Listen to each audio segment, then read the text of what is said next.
गरुड़ पुराण के अनुसार यमदूत जिन पापी आत्माओं को यमपुरी में दक्षिण दिशा की ओर से ले जाते हैं, उन्हें रास्ते में वैतरणी नदी का सामना करना पड़ता है। वैतरणी नदी 100 योजन में फैली हुई है और देखने में बहुत भयानक है। इस नदी के तट पर हड्डियों का ढेर लगा हुआ रहता है, जहां बड़े चोंच वाले बड़े बड़े मांसभक्षी पक्षी, गिद्ध और कौवे इस नदी को घेरे रहते हैं। गरुड़ पुराण में इस नदी के विभत्स स्वरूप का वर्णन करते हुए लिखा है कि यह नदी रक्त, मांस, बाल, हड्डियां, कीचड़, मवाद आदि से भरी हुई है। इस नदी में पड़ने वाली हर आत्मा असहनीय कष्ट पाती है। पापियों को देखकर यह नदी क्रोधित हो जाती है और भयानक रूप धारण कर लेती है, जिससे इसका पानी गर्म बर्तन में रखे घी की तरह खौलने लगता है और पापी आत्माओं को इसी खौलते पानी से होकर आगे जाना होता है।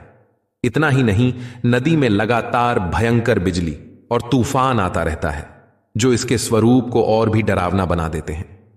यह नदी विभिन्न प्रकार के जहरीले कीड़े, घड़ियाल, मगरमच्छ जैसे मांसाहारी जानवरों से भरी है, जो लगातार पापी आत्माओं को काटते और उनके मांस को खाते रहते हैं। जैसे ही कोई पापी आत्मा इस नदी में प्रवेश करती है, इस नदी का पानी 12 सूर्यों की गर्मी के समान तपने लगता है। इस भीषण गर्मी के कारण पापात्माओं को बहुत कष्ट होता है। वह यमदूतों से बार बार प्रार्थना करती हैं कि वह उन्हें उसे नदी से निकाल लें, लेकिन यमदूत उन्हें भाला से मारते हुए उनके बुरे कर्मों को याद दिलाते हैं।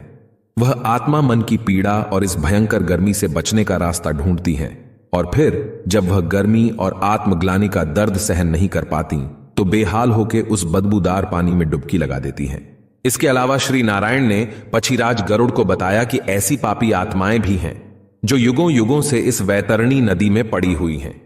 वे लगातार उस सड़े हुए गंदे पानी में अपनी मुक्ति के लिए प्रार्थना कर रही हैं, लेकिन उन्हें मुक्ति नहीं मिलती, क्योंकि उन्होंने अपने जीवन काल में ऐसे अपराध किए थे जिनकी सजा बहुत लंबी है।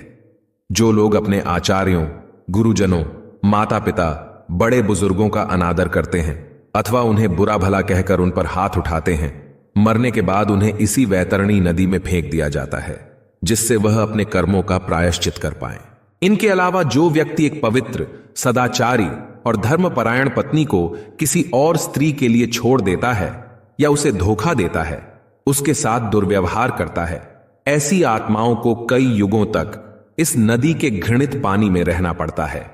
जो लोग जीवित रहते हुए अपने स्वार्थ के लिए